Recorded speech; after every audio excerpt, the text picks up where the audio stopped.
This YouTube channel does not promote any violent, harmful, or illegal activities. All content provided by this channel is meant for an educational purpose only.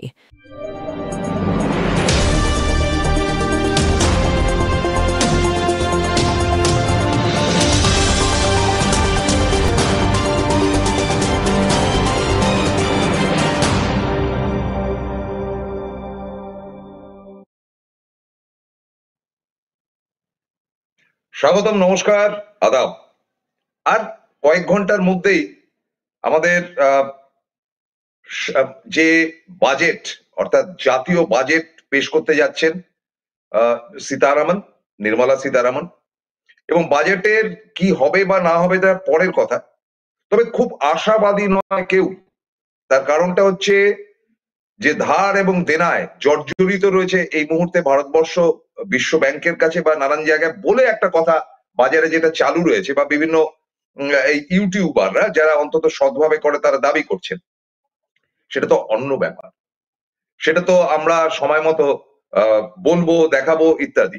কিন্তু এই মুহূর্তে যেটি hot news হয়ে গেছে, যেটা NK ডিজিটালের পক্ষ থেকে আমাকে দায়িত্ব দেওয়া হয়েছিল এবং আমি প্রথম শুরু করেছিলাম। কেউ কোনো কিছু শুরু করার আগে আমি দায়িত্ব নিচ্ছি না, কারণ ব্যাপারটা আনন্দদায়ক না। সেটা কুম্ভ মেলাতে গিয়ে এই 1 কোটি না 2 কোটি লোক গিয়েছিল, তার মধ্যে যে কতজন লোক পদপিষ্ট হয়ে মারা গেছে সেই ঘটনা বলি কিন্তু আপনাদের সামনে। আমার দুর্ভাগ্য যে আমি প্রথম তুলে ধরেছিলাম, এবং এই ব্যাপারে আপনারা আমাকে আগের দিনের অনুষ্ঠানে প্রত্যেকেই শুভেচ্ছা জানিয়েছেন যে না, সত্যিটা বলার জন্য আপনাদের শুভেচ্ছা জানাই। দিলীপ বাবু, দিলীপ রায়, তিনি আমার ঘোরতর বিরোধী, কিন্তু দিলীপ বাবু একটা ব্যাপার জানবেন, মানুষকে না ভালোবাসবেন, সেই আপনার বিরোধী হলো।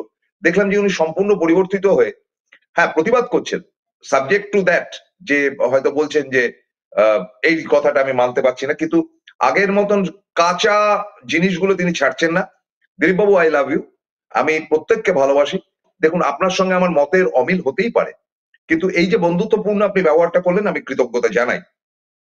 দেখুন, যে ঘটনাটা ঘটেছে সেটা দিলীপ বাবু বা আপনারা যারা হয়তোবা বিজেপির সমর্থক হতেই পারে, কিন্তু একটি চরম অপদার্থতা, এবং সে কারণে আজকে নাম দেওয়া হয়েছে কুম্ভকাণ্ডে কুম্ভকর্ণ। কুম্ভকর্ণটি কে? প্রথমে এক ঝলক তার ছবিটা দেখাতে চাইছি। তিনি আর কেউ নন, Yogi Adityanath. I very sorry to say, he is the Kumbhakarna of Kumbh Mela. এই কুম্ভকাণ্ড যেটা হচ্ছে তার একমাত্র কুম্ভকর্ণ হচ্ছেন গিয়ে যোগী আদিত্যনাথ। এবং যোগী আদিত্যনাথ কান্নাকাটি করছে। দেখুন পরপর ছবি, এই মেয়েটির ছবিটা আপনারা দেখুন। এই মেয়েটি কিন্তু কর্ণাটক থেকে এসেছিল, এবং এই মেঘা নাম, ইনি বাংলা থেকে এসছেন। ইনিও বাংলা থেকে এসছেন। এদের নামগুলো আনন্দবাজার আজকে আমি পেলাম। পরপর বলছি, এই যে ছবিটি দেখছেন, ইনি কোনো কিছু পাননি। ইনি হচ্ছেন গিয়ে উর্মিলা ভূঁইয়া, 75 বছর বয়স, মেদিনীপুর। এনার ব্যাপারে দোলা সেন যেটা বলেছেন। আচ্ছা, তার আগে যে ছবিটা হচ্ছে বাসন্তী পোদ্দার, 60 বছর বয়স, কলকাতা। এবং আরো রয়েছেন এই যে বিনোদ রুই দাস, 42 বছর, পশ্চিম বর্ধমান। এছাড়াও রয়েছেন সুবীর নস্কর, কলকাতা। পবন জানা, পূর্ব মেদিনীপুর। অনিতা ঘোষ, মালদা। অসিত কুমার রায়, বীরভূম। পুতুল রায়, দার্জিলিং। সুনিতা মণ্ডল, উত্তর দিনাজপুর। মহেন্দ্র বর্মন, কোচবিহার, ইত্যাদি ইত্যাদি ইত্যাদি। আর এই মেয়েটির নাম হচ্ছে মেঘা। এই মেয়েটি কিন্তু মরবার আগে তিনি ওই ভিডিও বা ওই গোছের সোশ্যাল নেটওয়ার্কের মাধ্যমে কিন্তু জানিয়ে গিয়েছিলেন যে আমাদের অবস্থা খুব খারাপ, অর লাইক দ্যাট, কি হবে জানি না। তা সত্ত্বেও এই এক সুন্দর ফুলের মতন বাচ্চা মেয়েটি কিন্তু চলে গেল। এবং কেন কুম্ভ মেলায় গিয়েছিল অভিসম্পাত করছে, আমি জানি না, যে এরকম একটা ভয়ঙ্কর হিন্দু ধর্মের, আবারও বলছি আমিও নিজে হিন্দু, কিন্তু যে কাণ্ড হয়েছে সে কাণ্ডকে ক্ষমা করা যায় না, যায় না, যায় না। এর জন্য দায়ী নরেন্দ্র মোদীর গভর্নমেন্ট এবং অবশ্যই যোগী আদিত্যনাথের গভর্নমেন্ট। এত বাড়াবাড়ি তারা করছেন ভারতবর্ষকে নিয়ে, তাদের তথাকথিত হিন্দুত্ববাদ নিয়ে, যে তার জন্য প্রাণ চলে যাচ্ছে। 30 জন অফিসিয়ালি দেখাচ্ছে, সেটা 300 হলো, আমার অবাক হবার কিছু নেই। যারা অসুস্থ হয়ে হসপিটালে গেছে তাদের কোনো ট্রেস নেই। এই যে ভদ্রমহিলার ছবিটা আমরা দেখাচ্ছিলাম, তাকে নাকি সবাইকে 25 লাখ টাকা করে দেওয়া হচ্ছে।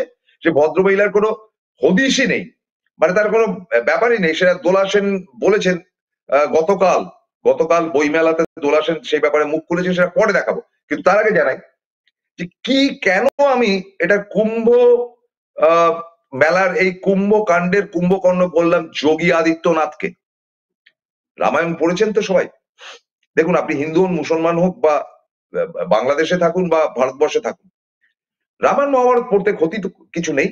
তার কারণ হচ্ছে এটা হচ্ছে কি বিশ্বখ্যাত যে এপিক গুলো রয়েছে তার মধ্যে রামায়ণ, মহাভারত, ওডিসি অ্যান্ড ইলিয়াড, এই চারটি তো অবশ্যই পড়ে। তার মধ্যে ইলিয়াড ওডিসির মধ্যে আমি ওডিসিটা খানিকটা পড়েছি, রামায়ণ মহাভারত একেবারে একবারে থরলি পড়েছি, যা যা আমাদের রাজশেখর বসু থেকে শুরু করে যাদের যাদের বই রয়েছে। তো আমি সেই ব্যাপারে যাচ্ছি না। আবার কথাটা হচ্ছে যে রামায়ণে রামের সঙ্গে রাবণের যুদ্ধের আগে ইন্দ্রজিতের মৃত্যু, রাবণ পুত্র, এবং মৃত্যু হয়েছিল কিন্তু কুম্ভকর্ণের। এটা সিম্বলিক। আমি যোগী আদিত্যনাথকে কুম্ভকর্ণ বলছি অন্য কারণে, সেটা কুণাল ঘোষের একটি লেখা পড়ে শোনাবো। কিন্তু কুম্ভকর্ণ কেন? রামায়ণ যারা পড়েছেন বা রামায়ণ সম্বন্ধে যারা জানেন তারা খুব ভালো জানেন যে কি ঘটেছিল রামায়ণে। রামায়ণে যখন রাবণ দেখলেন যে সীতাকে উদ্ধার করবার জন্য রামচন্দ্র প্রায় চলে এসেছেন এবং যুদ্ধ শুরু হয়ে গেছে বানর সেনার সঙ্গে, তখন কুম্ভকর্ণকে জাগাবার জন্য, কারণ কুম্ভকর্ণ হচ্ছে রাবণের ভাই, মানে পুরাণে তাই লেখা রয়েছে। তো এই রাবণের ভাই কুম্ভকর্ণ 6 মাস ঘুমাতেন এবং 6 মাস জেগে থাকতেন। আমি যোগীকে বলছি না তিনি 6 মাস ঘুমিয়ে থাকেন কিনা, তবে তিনি যে একটা মহান কাজ করছেন এখন উত্তরপ্রদেশ থেকে সেরকম ধরনের মহান কোনো খবর বেরোয়। তো ঘুমিয়ে থাকার মানেটা কি? 6 মাস তিনি ঘুমিয়ে রয়েছেন। তার মধ্যে এই কুম্ভ মেলা গেছে কিনা আমি জানি না। এবং 6 মাস যখন জেগে থাকেন, দ্যাট ইজ অলসো ইন্টারেস্টিং। এই জেগে থাকার সময় তিনি মানে কুম্ভকর্ণ তিনি নাকি গপ গপ করে তার সামনে যাদেরকে পেতেন খেয়ে ফেলতেন। রাক্ষস তো, মানুষ মানুষ মানুষ যা পেতেন খেয়ে নিতেন। এই কুম্ভকর্ণের ব্যাপারে রাবণ রাজা তার ভাইকে কিন্তু স্কেপগোট বা বলির পাঠা করেছিলেন। তিনি দেখলেন যে রামের সঙ্গে যুদ্ধ করতে যাওয়া বিপজ্জনক এখন এই মুহূর্তে, কারণ তার নাকি একটা বিশেষ শক্তি ছিল, সে সময়টা আসেনি। তিনি কুম্ভকর্ণের সামনে ঢাক ঢোল পিটিয়ে তার ঘুম ভাঙালেন, কাঁচা ঘুম, তখন তিনি ঘুমাচ্ছেন, মানে 6 মাসের ঘুমের সময়। কুম্ভকর্ণ ঘুম থেকে উঠেই যাকে সামনে পেলেন ঢাক ঢোলওয়ালা সবাইকে খেয়ে ফেললেন। তারপরে তিনি যুদ্ধে গেলেন এবং যুদ্ধে রামচন্দ্রের বাণে তার মৃত্যু হলো। তাহলে আমাদের এই কুম্ভকর্ণের ঘটনা কেন বলছি? এই যে এত মৃত্যু হলো, কুম্ভকর্ণের মতন মহা ঘুম দিয়েছিলেন কি যোগী আদিত্যনাথ? এই যে মেয়েটি, এই যে মহিলা, এই যে আমাদের কলকাতা বা এই জায়গা থেকে মানুষগুলো পরপর তাদের, এবং সারা ভারতে যে কত লোকের মৃত্যু হয়েছে আনকাউন্টেবল, সেগুলো কিছু জানানো হচ্ছে না বলেই সংবাদ এখনো পর্যন্ত ঘুরে বেড়াচ্ছে। তো এই কুম্ভকর্ণ কি তার জন্য দায়ী নয়? যোগী আদিত্যনাথ কি সে দায় নেবেন না? আমি চলে আসি মূল ঘটনার মধ্যে, যেটা কুণাল ঘোষ বলেছেন, এবং কুণাল ঘোষের জায়গাটা আমি একটু পড়ে শোনাচ্ছি। তিনি প্রেস মিট করছেন 2 দিন 3 দিন ধরে। গতকাল রাত্রেও কুণাল ঘোষের সঙ্গে আমার বইমেলাতে দেখা হয়েছিল। তার আলাদা করে আর জিজ্ঞেস করার দরকার হয়নি, কারণ কুণাল ঘোষের লেখাটা পড়লেই আপনারা বুঝতে পারবেন। কুণাল ঘোষের লেখাটা পড়ে শোনাচ্ছি। তিনি লিখছেন, কুম্ভ মেলার মৃত্যু মিছিল, চরম অব্যবস্থা, পরিকল্পনার অভাব, ক্রাইসিস ম্যানেজমেন্টের ব্যর্থতা, যোগী প্রশাসনের অপদার্থতা নিয়ে রাজ্য বিজেপি নীরব কেন? গঙ্গাসাগর যেতে 3.5 কিলোমিটার নদী পেরিয়ে পরিকল্পনা পরিকাঠামো থাকে, মুখ্যমন্ত্রীর নজরদারি থাকে, মন্ত্রী শীর্ষকর্তারা গিয়ে আগলে রাখেন, কেন্দ্রের কোনো সাহায্য থাকে না তাতে নির্বিঘ্নে। আর উত্তরপ্রদেশে উল্টো সর্বনাশা। শুনলাম যোগী শিবির চক্রান্তের কথা বলছে।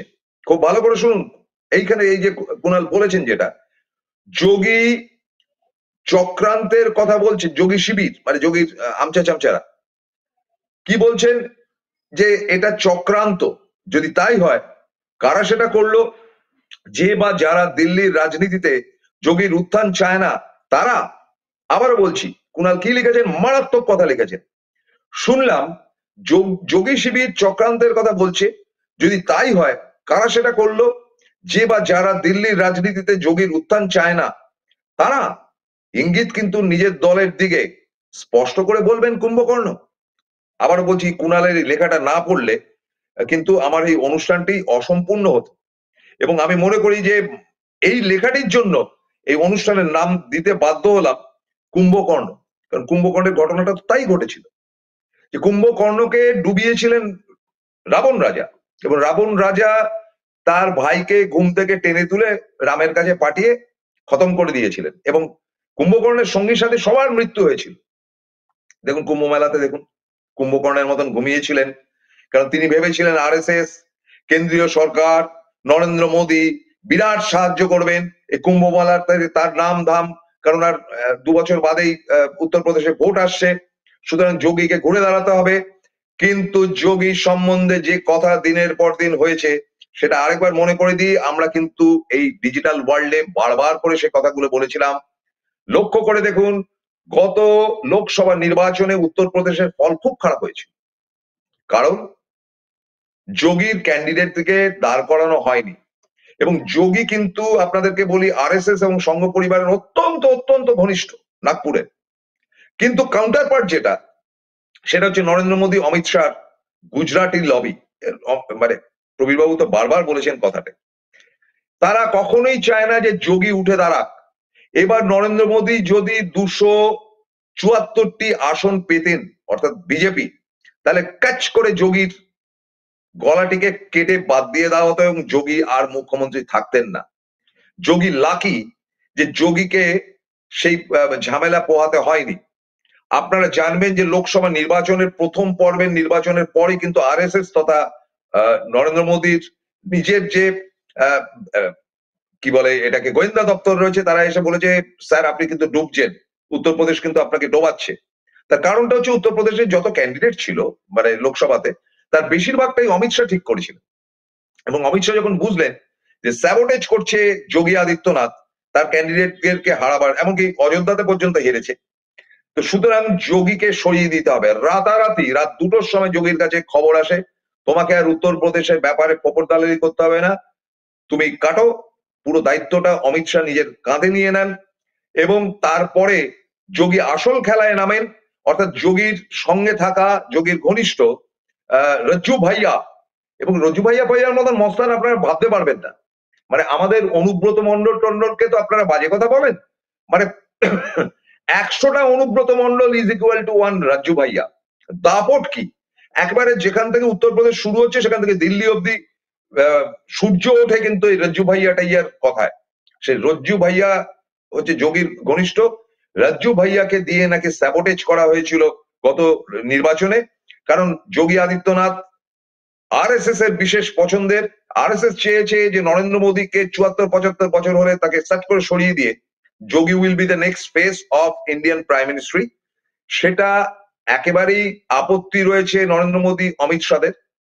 মোদী চান আরো একবার যদি জিতে আসেন তিনি 80 বছর হোক, 85 বছর, 90 বছর অব্দি তিনি প্রধানমন্ত্রিত্ব করবেন। তিনি অনেক গলা কাটতে পারেন, কিন্তু তিনি কিন্তু প্রধানমন্ত্রিত্বের পদ থেকে সরবেন না, সরলেও অমিত শাহকে দিয়ে যাবেন। তো ফলে এই তো বিজেপির অভ্যন্তরীণ অবস্থা এবং আরএসএস এর সঙ্গে ক্ল্যাশ। তো যাই হোক না কেন, আরএসএস আলটিমেটলি 240 আসনে যখন আটকে গেছে তখন আরএসএস দায়িত্ব নিজেদের হাতে নিয়েছে, এবং আরএসএস ও মোদীকে বলেছেন যে দেখো সামনের দিল্লির নির্বাচন জিততে হবে, এবং নরেন্দ্র মোদীও নেমেছেন। এবং তার সঙ্গে কিন্তু একেবারে এত বিপুল পরিমাণ বিজ্ঞাপন করা হয়েছে এই কুম্ভ মেলা নিয়ে যে 144 বছর বাদে কুম্ভ মেলা আসছে, যারা এই ডুবকি মারবে, ওরা ডুব বলে ডুবকি মারবে এই গঙ্গাতে, ত্রিবেণী সঙ্গম এলাহাবাদে, যেটা প্রয়াগরাজ বলে বলা হচ্ছে, তাদের জীবন পাল্টে যাবে। ঢপবাজিরা লিমিট থাকা উচিত। আমি আজকে স্ট্রেট ব্যাটে খেলবো, এমন কি হতে পারে, অমন কি হতে পারে, দেবতা কি ভাবতে পারে, সে ন্যাকামির মধ্যে আমি নেই। এতে করে কারুর কোনো কিছু পরিবর্তন হয় না, হতে পারে না।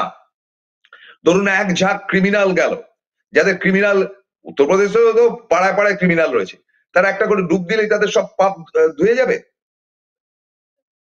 গঙ্গা তেরি পানি ময়লি হোগি, সেই গানটা মনে পড়ছে।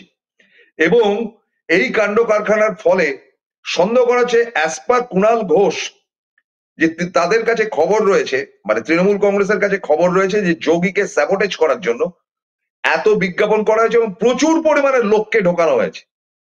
এবং এই বিজ্ঞাপনে প্রমাদ গুনেছিলেন একটা সময় কিন্তু যোগী আদিত্যনাথ, যে এত যদি লাখ লাখ লোক বা এত কোটি লোক যদি ঢোকে, কোথায় আমি তাদেরকে থাকতে দেবো? আপনারা বললে বিশ্বাস করবেন না, প্লাস্টিক নিয়ে, বড় বড় প্লাস্টিক আর ফু বালিশ নিয়ে মানুষ সেখানে গিয়েছিল, রাস্তার উপর শুয়েছিল। এবং যেখানে কুম্ভ মেলার ওই স্নানটা হচ্ছে, তার একটা আমি আপনাদের খানিকটা দেখাই।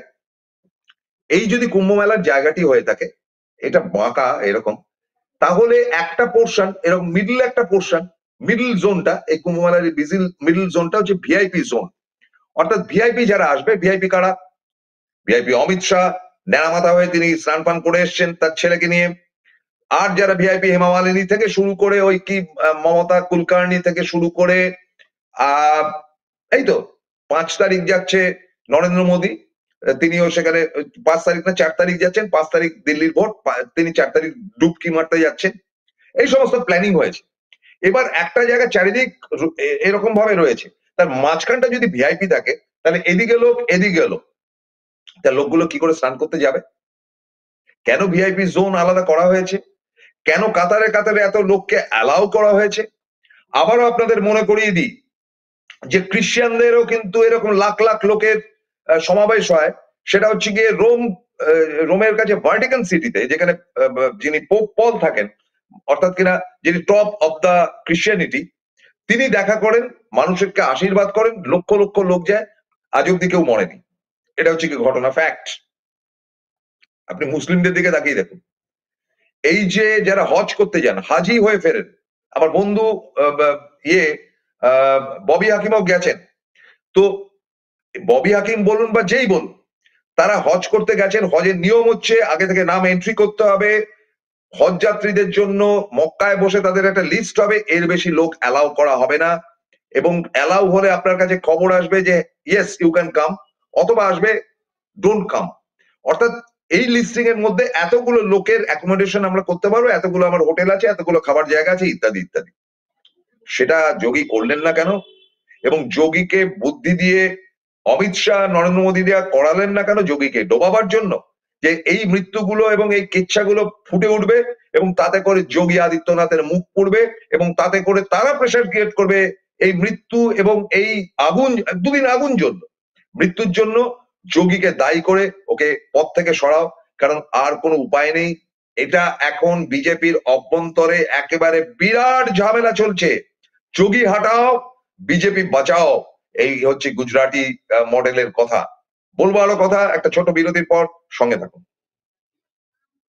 Found Kolkata's first ever sweet shop serving so unique items like Dab Malai Curry, Motichur Truffle, Gajor Burfi, Dab Kalakand, and I had to try them. শুধু তাই নয়, শক্তিগড়ের ল্যাংচা, বর্ধমানের সীতাভোগ, মালদার পোস্তকদম, বহরমপুরের ছানা বড়া, এগুলো সবকিছু খেতে হলে আর এত দূরে যেতে হবে না। সুন্দরিনী ন্যাচারালসে পেয়ে যাবে পশ্চিমবঙ্গের বিখ্যাত 10টা জেলার মিষ্টি all under the same roof. এদের বেস্ট সেলার্স কচি ডাবের শাঁস দিয়ে বানানো ডাব মালাইকারি আর কলা পাতায় মোড়া গুড়ের সন্দেশ পাতুরি আর আ মাস্ট ট্রাই।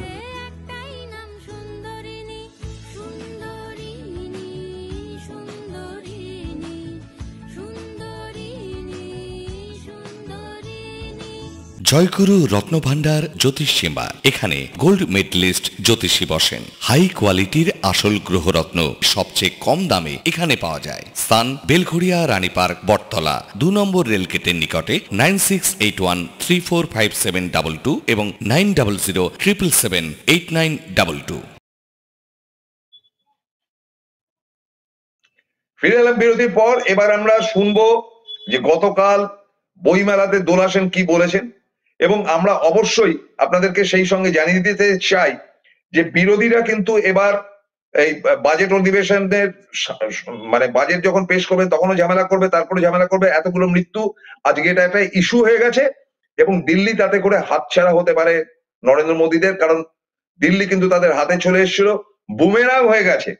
যোগীকে সরাতে গিয়ে মোদী এবং অমিত শাহ যে খেলা খেলেছেন বলে খবর, বা কুণাল ঘোষ, তাতে করে কিন্তু এটা দিল্লির উপর এফেক্ট অলরেডি পড়া শুরু হয়ে গেছে।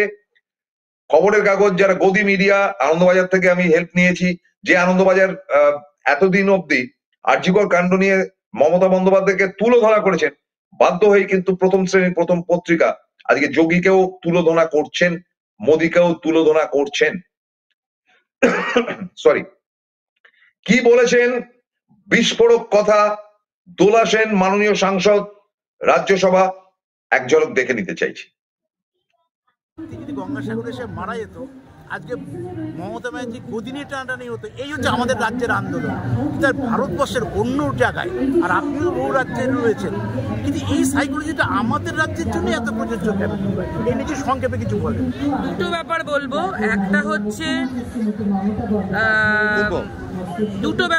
একটা ব্যাপার হচ্ছে যে ঘটনাচক্রে এখন মোদিবাবু, যোগীজি, অমিত শাহ, এদের যে ইউনিয়ন গভর্নমেন্ট, এটা বড্ড বেশি প্রচার সর্বস্ব।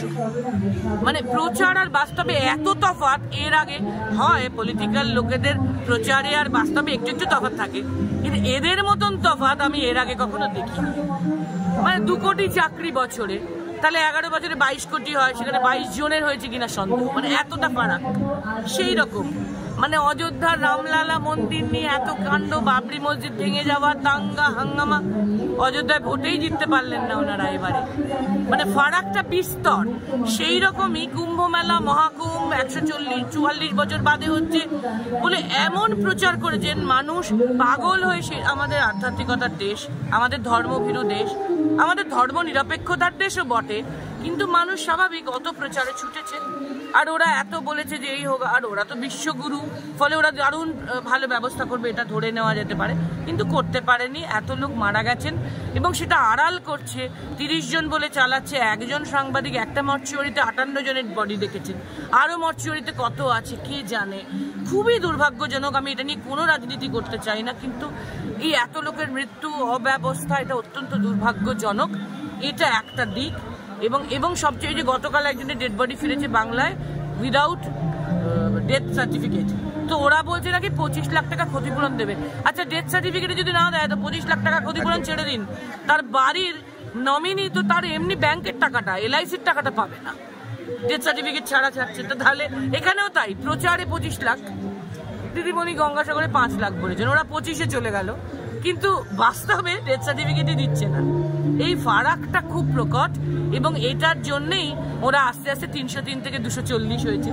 আরো কমে আমাদেরকে অব্যাহতি দিন, দেশের মানুষ ভালো থাকুক, কুম্ভ এরকম না ঘটুক ভবিষ্যতে, এটা আমরা চাই। তাহলে আমরা শুনলাম এবং আপনাদেরকে বলি, দোলা যার কথা বলছিল, দোলা আমার ছোট বোন উর্মিলা ভুইয়া, 75 বছর বয়স, পশ্চিম মেদিনীপুর, যার ছবি দেখানো হচ্ছিল, তার কোনো ডেথ সার্টিফিকেট দেওয়া হয়নি। এবং যত দিন যাচ্ছে যারা মারা গেছে এই পশ্চিমবঙ্গ থেকেই 1 2 3 4 5 6 7 8 9 10 11 12 যেটা মমতা বন্দ্যোপাধ্যায় দৌড়াদৌড়ি করছে, তাদের ডেথ সার্টিফিকেট পায়নি। তাহলে ডেথ সার্টিফিকেট যদি না পাওয়া যায়, দেখুন কি নষ্টামি, কি বদমাইশি চলছে। মানে কি গালাগাল দিলে এদেরকে ঠিক করা যায়। ডেথ সার্টিফিকেট দেওয়া হয়নি এবং ডেথ সার্টিফিকেট না হলে এই 25 লাখ টাকার 25 পয়সাও পাবে না। শুধু তাই নয়, ডেথ সার্টিফিকেট যদি না পায়, তাহলে এই উর্মিলা দেবীরা, তাহলে তাদের যদি কোনো ইন্স্যুরেন্স থাকে, তাদের যদি কোনো নমিনি থাকে, তাদের যদি কোনো উইল থাকে, তা তো ডেথ সার্টিফিকেটেই সেই টাকাও কেউ পাবে না। ফলে চরম নোংরামি, চরম কনস্পিরেসি, চরম মানে কি বলা যায় অযোগ্যতা, এবং এই মৃত্যুর জন্য সম্পূর্ণ রকম ভাবে দায়ী যোগী সরকার and at the same time central government. এর কোনো ক্ষমা হতে পারে না, এর কোনো ক্ষমা হয় না। আমি বুঝতে পারছি না যে পশ্চিমবঙ্গে আরজিকর নিয়ে যারা মাতামাতি করেছেন, ডেফিনেটলি তারা করতেই পারেন, যে আরজিকরের যে মেয়েটির মৃত্যু হয়েছে তার জন্য আমরাও ব্যথিত, কিন্তু এখন তো নাটক হচ্ছে। সেই নাটকটি করতে দয়া করে বাসন্তী পোদ্দার বয়স 60, উর্মিলা ভুইয়া বয়স 75, বিনোদ রুইদাস বয়স 42, সুবীর নস্কর কলকাতা, পবন জানা পূর্ব মেদিনীপুর, অনিতা ঘোষ মালদা, অসিত কুমার রায় বীরভূম, পুতুল রায় দার্জিলিং, সুনিতা মণ্ডল উত্তর দিনাজপুর, মহেন্দ্র বর্মন কোচবিহার। এইটা আমাদের লিস্টিং রয়েছে, আনন্দবাজারকে ধন্যবাদ জানাই। এবং তারপরেও প্রচুর মানুষ বলছে আমার রিলেটিভ আসেনি, আসছে না। নরেন্দ্র মোদীরা বলছেন 54 সালে নাকি জওয়াহরলাল নেহরুর আমলে মারা গিয়েছিল, তাই নিয়ে তো অমৃত কুম্ভের সন্ধানে লেখা হয়েছে। তারা কি বলবেন? এত বড় অপদার্থতার জন্য এত বড় অ্যাক্সিডেন্ট, সারা দেশ চুপ। যে মুখ খুলবে তাকে জেলে ঢুকিয়ে দেওয়া হবে, যে মিডিয়া, কিন্তু মিডিয়া এবার মুখ খুলেছে, মিডিয়া মুখ খুলেছে। আমি চাই আপনারা প্রত্যেকে এটার প্রতিবাদের ঝড় তুলে নিন, ঝড় দিয়ে এই ঘটনাটিকে, যে এই ধর্মের নামে, হিন্দুত্ববাদের নামে, মানে অহিন্দু কতগুলো লোক যারা নিজেদেরকে বিরাট হিন্দু মনে করেন, তাদের বিরুদ্ধে লড়াই শুরু হোক এবার থেকে। বাজেট তো থাকবেই, বাজেট যা করবে সে তো আমরা বুঝবোই, প্রতি বছরের নাটকের মতন বাজেট থাকবে, আর কয়েক ঘন্টার মধ্যে বাজেট বেরোচ্ছে। কিন্তু এই একেবারেই বলতে চাই যে কুম্ভ মেলার এই কুম্ভকর্ণেদের ঘুম ভাঙিয়ে কুম্ভকর্ণকে যেভাবে রাম খুন করেছিল বা মেরে দিয়েছিল, আমরা খুনোখুনিতে বিশ্বাসী নয়, আমরা গান্ধীবাদী আদর্শে বিশ্বাসী। তাদের বিরুদ্ধে লড়াই শুরু হোক। আমি চাই পশ্চিমবঙ্গের যে সাংসদরা দিল্লিতে যান, তারা অন্তত এই লড়াইটা লড়ুন। এই আবেদন আপনাদের কাছেও রেখে, এবং আপনাদের প্রত্যেকের কমেন্ট চাই, শেয়ার চাই।